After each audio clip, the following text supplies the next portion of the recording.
नमस्कार. आयुर्वेद शास्त्राने लहान बाळांसाठी जी बाळगुटी सांगितली, ती त्यांच्यासाठीचं सुरक्षा कवचच आहे असं म्हणता येईल. कारण तुम्ही आता बघताय, की एच-एम-पी-व्ही व्हायरस हा मुख्यत्वे करून लहान बाळांना पटकन त्याची लागण होते. बाकी पण इव्हन हिवाळ्यामधले सर्दी खोकल्यासारखे आजार असतील किंवा बाकी इन्फेक्शन्स असतील, तर लहान बाळांना पटकन इन्फेक्शन्स कॅच होतात. तर ही जी बाळगुटी आहे, ही त्याच्यावर अतिशय उत्तम उपाय आहे. पण आजकाल मॉडर्न मेडिसिनचे डॉक्टर सांगतात, की तुम्ही नका देऊ, कारण त्यांनी तोटे होऊ शकतात किंवा काही बाळांना त्याची ॲलर्जी येऊ शकते.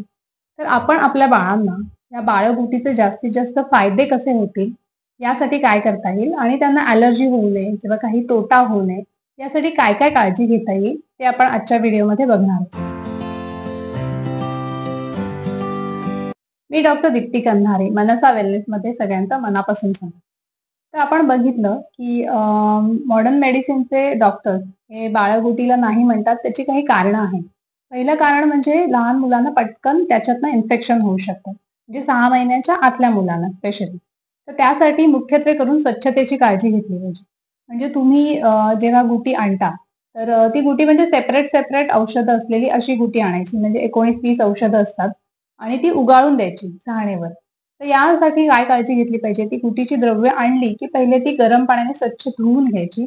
कडकडीत उन्हामध्ये ती वाळवायची आणि जेव्हा पूर्ण कोरडी होती, तेव्हा ती एका छान कोरड्या डब्यात भरून ठेवायची. अ, ओली जर द्रव्य ठेवली, तर मग त्याला बुरशी येऊ शकते. नंतर तुम्ही ही उगाळून कशी देणार? तर सहाणेवर. तर ती सहाण जी असते, तर ती पण स्वच्छ धुवून घ्यायची गरम पाण्याने आणि प्रत्येक वेळेला धुवायची आणि कोरडी करायची. ही सहाण आहे, ही गुटीसाठीची सहाण तुम्ही सेपरेट ठेवायची. म्हणजे अदरवाईज तुम्ही गंध उगाळायला किंवा पूजेसाठी जी वापरता, तिकडे वापरायची नाही. प्रत्येक वेळी गुटी उगाळताना आणि देताना हात स्वच्छ धुतले गेले पाहिजे. तर ही बेसिक स्वच्छतेची काळजी घेतली, तर मग इन्फेक्शन होण्याचे काही चान्सेस नसतात. दुसरं एक महत्त्वाचं कारण असं असतं, की काही बाळांना ॲलर्जी येईल असं त्यांचं म्हणणं असतं. तर ॲलर्जीपेक्षा पण कसं होतं, काही-काही औषधं ही उष्ण असतात. म्हणजे पिंपळीसारखी औषधं असतील किंवा कधी-कधी वेखंड, तर ती उष्ण पडली तरी रॅश येऊ शकते. तर ह्यासाठी एक खूप महत्त्वाची गोष्ट काय करायची, की सगळी औषधं एकदम सुरू नाही करायची. म्हणजे जनरली आपण काय करतो, की सुरुवात करताना एक-एक वेढा देतो प्रत्येक औषधाचा. पण एक-एक वेढा देताना सगळ्या औषधांचा एक-एक वेढा असं नाही करायचं. तर सुरुवात करताना तुम्ही फक्त खारीक घ्या. खारकेचा एक वेढा उगाळून द्या. पहिल्या दिवशी फक्त खारीक द्यायची. दुसऱ्या दिवशी खारीक आणि बदाम असं द्यायचं. तिसऱ्या दिवशी खारीक, बदाम आणि मग हळकुंड असं एक-एक औषध ॲड करत जायचं. बरं रोज देण्यासाठी पण सगळी औषधं रोज दिली गेली पाहिजेत असं नाहीये. तर रोज देण्याची काय-काय औषधं आहेत ते मी तुम्हाला सांगून ठेवते. खारीक, बदाम, हळकुंड हे रोज द्या. सुंठीचा एक वेढा उगाळून द्या. त्याच्यानंतर जर झोपेचा काही त्रास असेल तर जायफळ देऊ शकता. अदरवाईज जायफळ रोज नाही दिलं तरी पण चालू शकतं. नंतर ज्येष्ठमध पण खूप चांगलं औषध आहे. त्यामुळे ज्येष्ठमध पण तुम्ही रोज दिलत तरी चालेल. तर अशी ही जी काही औषधं आहेत ती रोज द्या. रोज देताना पण कसं आहे कशा पद्धतीने द्यायची तर आईच्या दुधामधूनच ही दिली गेली पाहिजेत. त्यामुळे मग दूध थोडंसं एक्सप्रेस करायचं आणि त्याच्यामध्ये उगाळून द्यायचं.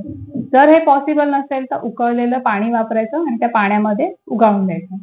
पुढचा महत्त्वाचा प्रश्न असा असतो, की कधीपासून सुरू करायचं? तर जनरली 1.25 महिन्यापासून सुरू केली तर चालते.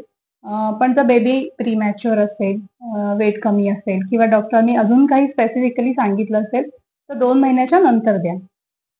याशिवाय अजून काही जर प्रॉब्लेम्स असतील आणि जर विशेष करून डॉक्टरांनी सांगितलं असेल, की तुम्हाला काहीच बाहेरचं देता येणार नाही.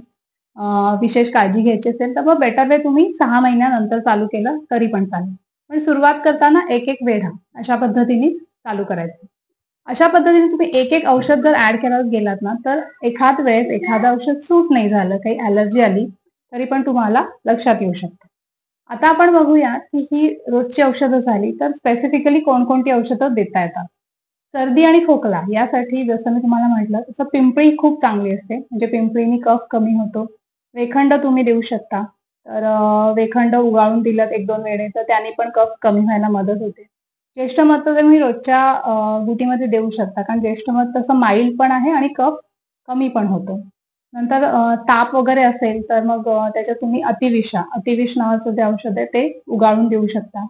याशिवाय बाकी पण म्हणजे सर्दी खोकला झाल्याशिवाय पोट दुखत असेल, तर त्याच्यासाठी पण सुंठीचा उपयोग होतो. सुंठीने दोन्ही गोष्टी होतात. म्हणजे पोट दुखायचं पण कमी होतं आणि कफ पण कमी होतो. याशिवाय अश्वगंधा हे औषध हे पण तुम्ही रोज देऊ शकता. त्याने वजन वाढायला मदत होते, नंतर ताकद यायला मदत होते. खारीक आणि बदाम यांचं पण असंच आहे, म्हणजे हाडांना बळकटी येण्यासाठी मदत होते. शिवाय बाळसं धरण्यासाठी पण त्याची खूप चांगली मदत होते. तर ही सगळी जी औषधं आहेत, तुम्ही सुरू करताना पण हळू सुरू करायचं. दर महिन्याला एक वेढा वाढवत न्यायचं आणि बंद करताना पण हळू बंद करायचं. म्हणजे सडनली अचानक बंद करायची असं करायचं नाही. याशिवाय एक महत्त्वाची गोष्ट म्हणजे जी रेडीमेड मिळते, म्हणजे सिरप फॉर्ममध्ये असेल, तर त्याच्यामध्ये प्रिझर्व्हेटिव्ह असू शकतात किंवा मध असू शकतो. त्यामुळे ती शक्यतो नका देऊ. त्याचा काही फायदाही होत नाही. तर हे जे सेपरेट द्रव्य आहेत, ती उगाळून दिली तर त्याचा जास्ती फायदा होतो. याशिवाय प्रत्येक द्रव्याचे काय उपयोग आहेत आणि ते कशासाठी दिलं पाहिजे, हे अजून डिटेलमध्ये जर तुम्हाला हवं असेल तर मला कमेंट करून सांगा. मी त्यासाठी सेपरेट व्हिडिओ घेऊन येईन. हा व्हिडिओ जर आवडला असेल तर तुमच्या मित्रमंडळींना शेअर करा, म्हणजे ज्यांची लहान बाळं आहेत त्यांना याचा फायदा होईल आणि चॅनलला सबस्क्राईब करायला विसरू नका. Thank you.